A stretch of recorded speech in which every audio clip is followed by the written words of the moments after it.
Miarahavatsika rehetra indray tonga sohito amin'ny vaovao malagasy. Akoraly salamy vaovao e, manao akory tsika iaby mbola tsara e.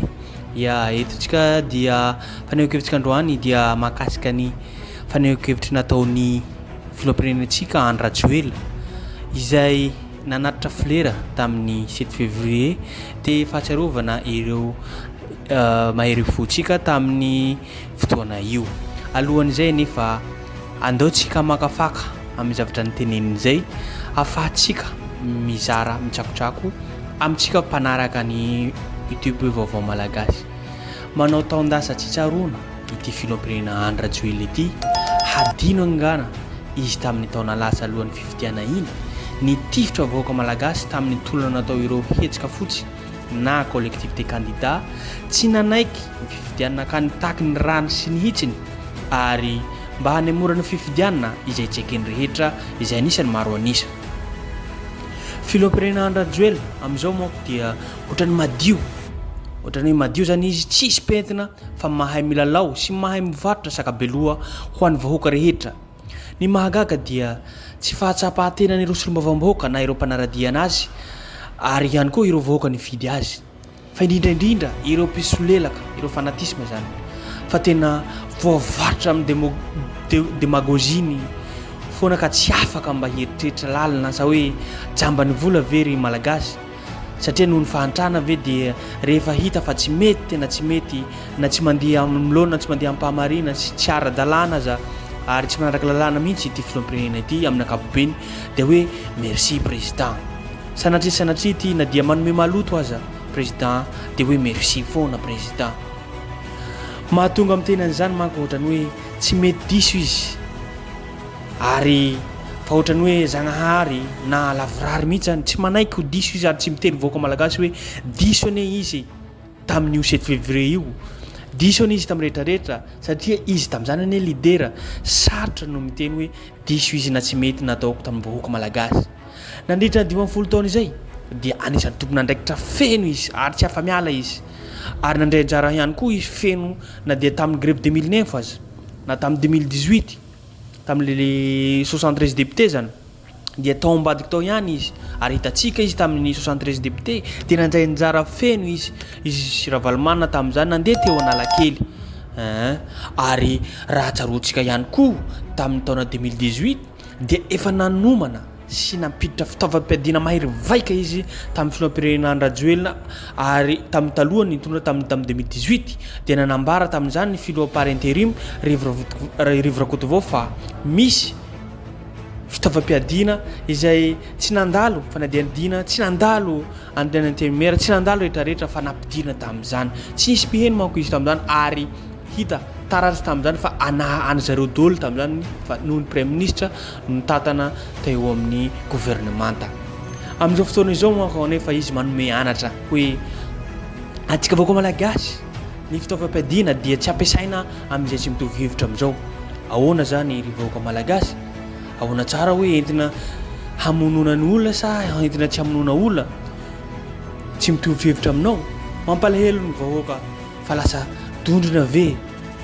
to lasa ambokadina varotra mitsangana tsisy ampiheverana na feretreretana hoe izy io ane anisany andray anjara tamin'io tolona 2009 io ary tompona andraikitra feno satria ianao no lidera nitarika olonareo nanao grève na dia tsy teo amin'ny kianja aza ianao na dia tsy tena ambotsirohitra aza ianao tamin'ny fotoana io dia anisany leader na dia tsy teo ianao nampikonokony ianao nampivondrona ataontsika hoe ireo olombe olo rehetrarehetra izay nandray anjara nitarika olona madinika vahoaka madinika ry tamin'izany manko zareo no nilainga tsara lahatra naparitaka no nahatonga an'izany ary tokony hisy fanadiadiana lalina ane mahakasika n'ity raharaha ity fa raha ohatra ka tsy mandray andraikitra isian'ny fanadiadiana dia ako tsaroantsika ity teny ity fa misy raha ao donc matoa izy tsy taitra hanao fanadiadiana amin'ity tranga zavatra mampalahelo ity raha ampirenena izy ity fa tsy raha tokantrano fa maro ihany koa ny olona maty rehefa misy olona maty dia tsy maintsy misy fanadiadiana tompoko lahy sy tompoko vavy ao anatiny koa zany izy matoa izy matahotra hisy an'izany nefa izy anisany mitondra amin'izao fotoana izao tokony hisy zany ary efa nambara koa ny filohan'ny ACC teo aloha tamin'izany hoe raha mafy zany izy tokony raha izy madio fa tsy maloto tsy hita zany ny vato misakana tsy hanaovana an'izany hoe matoa izy mangina dia ao raha zany ka zay no zavatra ambarantsika eto andao ho jerentsika fa neo kevitra vidéo nalaitsika tamin'ny Col TV izay manambara fa neo kevitra ny filohampirenena Andry Rajoelina izy ihany no fatorany teniny amin'ity zavatra teneny ity koa ity vidéo mazotoa miheno tsika tompoko lahy sy tompoko vavy azadino hatrany ny abonné na manao j'aime na mi-follow na mi-subscribe YouTube tsika misaotra betraka tompoko lahy makatelina tompoko vavy. Raha misy ny zavatra tsy tiana iverina intsony eto amin'ny firenena dia ny fampiasana fitaovam-piadiana entina hamonoana ny olona izay tsy mitovy hevitra aminao. Izay no kabarin'ny Andry Rajoelina omaly teny Antaninarenina nandritra ny fotoam-pahatsiarovana ny 7 febroary 2024. Tsy ela nefa vavolana vitsiny aloha izay tahaka izao ny fihetsiky ny mpitandro filaminana izay araha-malalany hoe iza no nanome baiko.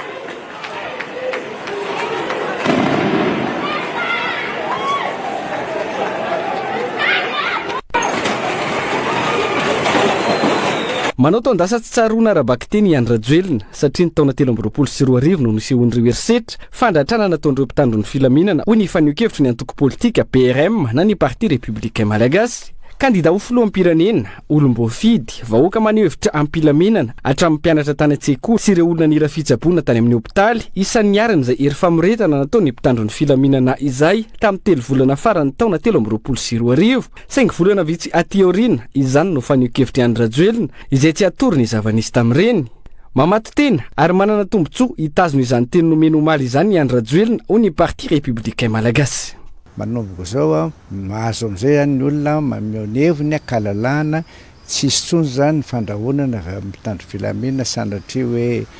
piasa fiadiana zay mety andratra ny olona tombontsoa azy zany ny tanany teniny fa raha tsy mitana izy